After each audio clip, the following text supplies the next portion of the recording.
네, 자기소개 한번 부탁드립니다. 네, 안녕하세요. 저는 현재 의과대학을 졸업하고 의사 면허를 취득한 상태고요.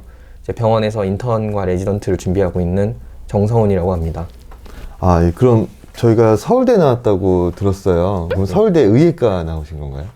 아니요, 제가 처음 입학은 화학생물공학부로 했고 그다음에 졸업 후에 학사 편입으로 의과대학을 다시 들어가게 됐습니다. 그럼 그 과정 좀 자세히 알려줄 수 있나요? 이제 뭐 의전원이나 편입은 이제 뭐 얼마 몇 개 안 남았지만 그래도 의예과로 진학하지 않았는데 의사가 될 수 있다라는 그 길이 있다는 거, 뭐 이게 뭐 쉽지만 않았을 결정인데 그런 계기나 이런 것들이 있었는지.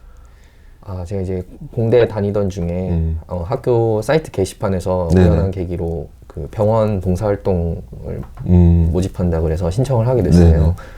그래서 거기 건강센터에서 그 환자나 보호자들을 도와드리는 걸 했었는데, 좀 그런 과정에서 좀 더 이분들에게 직접적으로 좀 도움을 드리고 싶다는 생각이 네네. 강하게 들어서 학사 편입에 지원하게 됐습니다. 봉사활동 하시다가. 네. 당시에 앞으로 의전원을 이제 뭐 단계적으로 축소하거나 아예 의예과로 티어를 돌린다는 얘기가 막 있기도 했는데요. 저도 그때 당시에 좀 기억이 나더라고요. 뭐 다른 대학들도 그렇게 축소하는 그런 정책이 있었던 것 같은데, 보통 의예과가 아닌 전공으로 입학했는데 의사가 되는 길이 쉽지는 좀 않잖아요. 뭐 운이 좋았던 것 같습니다. 네. 아무래도 모집 인원이 네. 줄어들긴 하지만 네. 그래도 예. 그러면 서울대에 처음에 이제 화학생명공학부로 입학하셨다고 했는데, 처음 화학생물공학부로 진학하게 된 동기는 어떤 게 있을까요?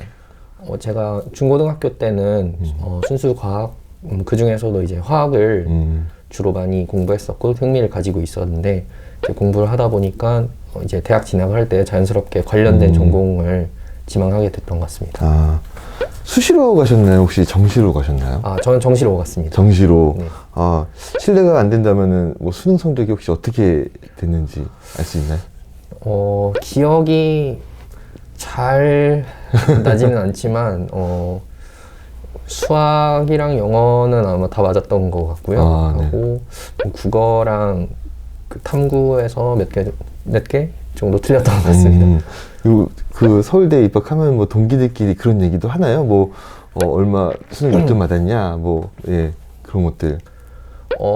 아무래도 그 이과다 보니까 네네. 다들 약간 수학이 몇 점이냐, 뭐 수학 만점 받았냐, 뭐 이런 얘기를 많이 하고, 정시 같은 경우에는 뭐 다른 군에서 어디 붙었냐, 뭐 이런 얘기들 주로 했던 것 같습니다. 이과의 자존심은 수학인가요? 네, 아무래도.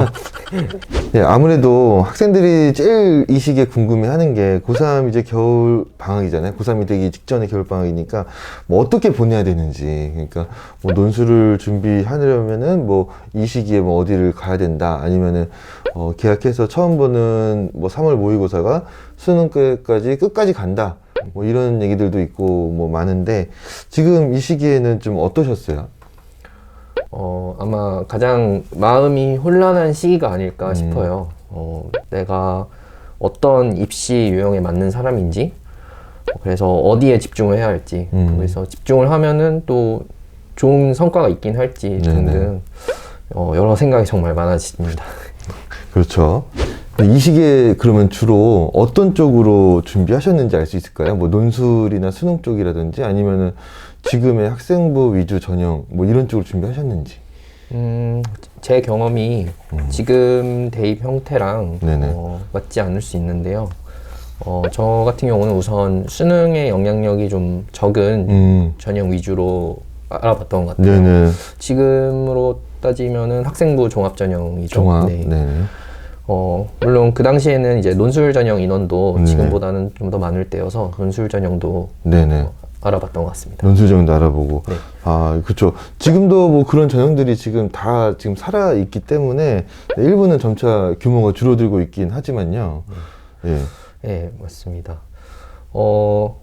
근데 이제 겨울방학 때 어떤 전형으로 내가 갈지 정하는 게 뭐 일정 부분 도움이 되는 것도 있지만 그렇다고 꼭 그게 정답은 아닌 것 같아요.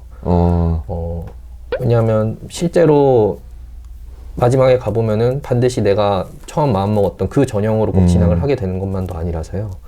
그래서 오히려 지금 이 시기에 특정 전형 방식에 지나치게 네. 좀 매몰돼서 한 전형만 파는 거는 오히려 좀 위험할 수도 있다고 생각합니다. 네. 아, 그러면은 제가 아까 전에 질문 드렸을 때처럼 뭐 어떤 논술의 어떤 대학반 뭐 이런 반을 수강해야 된다 뭐 그런 거라든지 아니면 학종 지원하려면 뭐 이 시기에 뭘 꼭 해야 된다 뭐 그런 것들에 대한 정답은 오히려 뭐 없을 수도 있다 뭐 이런 말씀이실 것 같네요.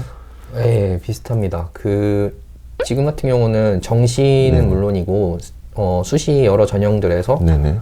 최저 등급 그러니까 수능을 그쵸. 반영하는 경우가 많이 있기 네네. 때문에 기본적으로 수능에 대한 감각을 계속 가져가는 상태에서 네네. 그 다음에 이제 자신이 목표한 전형에 맞게 추가적인 대비를 해야 하는 것 같습니다. 그러니까는 두 가지 이상을 동시에 해야 된다는 건데 참 말은 쉽지만 예, 그렇죠. 예. 네. 쉽지 정해져 있는 게 없으니까. 네. 네. 그럼 이제 어느 정도 이제 그 자연계열로 진로는 정하신 걸 테고 이제 개학을 하고 나면은 고3이 딱 됐을 때 그때 뭐 학급 분위기라든지 아니면 뭐 친구들끼리 주로 나눴던 얘기들 같은 게 있나요? 혹시? 다른 시기랑 네. 기본적으로 크게 차이는 없는데 네네. 아무래도 입시 얘기가 네네. 많이 화두가 되긴 합니다. 어느 대학 갈 거냐, 가고 싶냐, 뭐 네, 그런 것들이요. 자기 뭐 모의고사 그런 네네. 얘기라든지 그래서 대화를 하면은 이렇게 기승전 대학 입시로 입시로. 예, 무조건 연결되는 그런 느낌. 뭔 얘기 하다가 예. 네. 그때쯤이면 이제 또 어떤 선배가 어디 갔다 뭐 그런 네, 소리도 그런, 들리고 막 그럴 네. 거잖아요. 예. 그렇겠네요.